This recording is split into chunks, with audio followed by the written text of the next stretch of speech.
When the knock came, it wasn't loud. That was the first strange thing. No shouting, no anger. Just a calm, polite knock. The kind that makes you open the door without fear. Eileen O'Sullivan was 19 years old when she wiped her hands on her apron and went to answer it. Her mother stood behind her, already knowing. She always knew before things happened.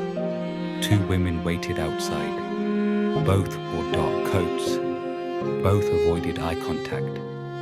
And between them stood a priest, not a young one, old enough to sound certain. Eileen, he said gently, as if he was saying her name for the last time. Pack a small bag. That was all. No accusation, no explanation. Just a sentence that ended her life as she knew it.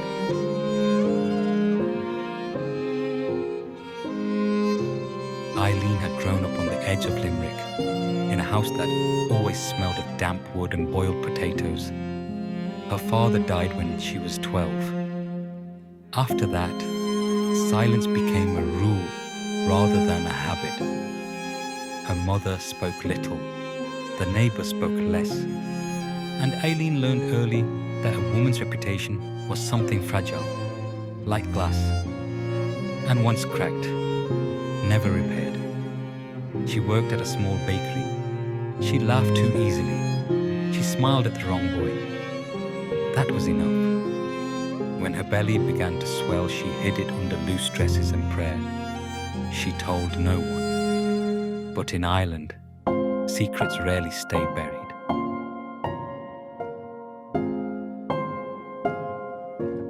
They did not let her say goodbye to her room. Her mother handed her a small bag. Underwear, a brush, a rosary. No hug, no tears. Just a whisper. Don't shame us further. The car ride was quiet. Fields passed by. Stone walls. Grey sky. Eileen thought they were taking her to a hospital. She was wrong. The building they stopped in front of looked like a school or a convent.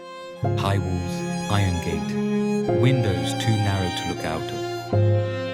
Above the entrance, a simple sign, St. Mary Magdalene Laundry. The gate closed behind her with a sound she would hear in her dreams for the rest of her life.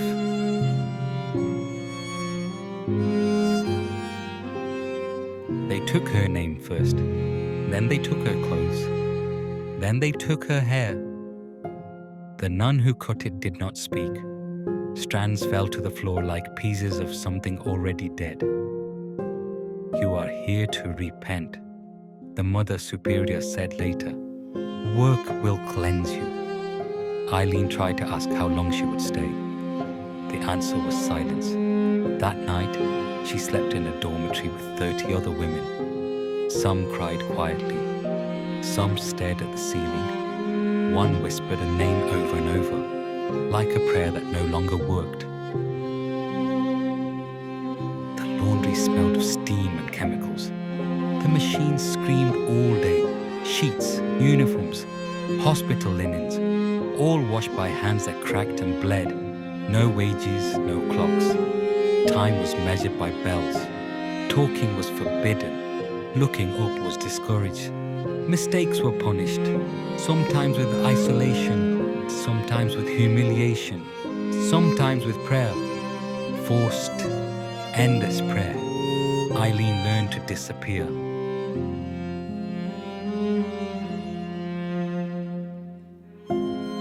Her labor began at night. No doctor, only a nun and another girl holding her hand. She screamed once. That earned her a slap. Quiet, the nun hissed. This is the price of sin. When the baby came, Eileen saw him for less than a minute. A boy, red-faced, alive.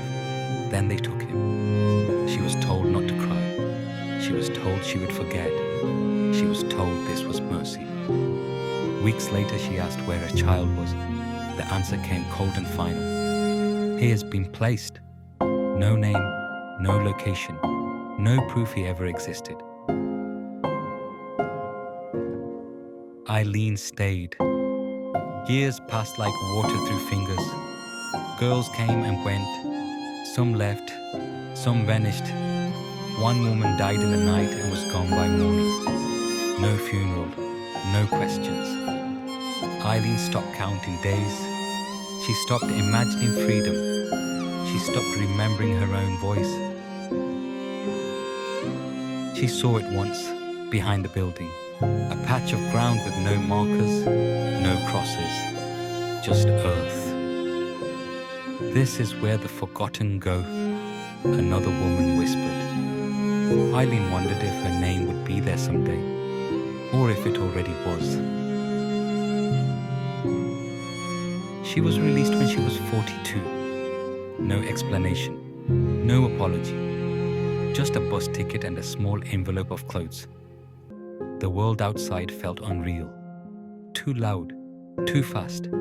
She never married, never had another child. Sometimes she imagined her son walking past her on the street, a stranger with her eyes. In 1993, Eileen watched the news from a small rented room. They spoke of bones, unmarked graves, women without names. She turned off the television. She already knew. Eileen died before the apology came, before the compensation, before anyone asked her story. Her life ended the way it had been lived for decades, quietly. But her story is not rare. It is one of thousands. And the wars may be gone now, but the silence they built still stands.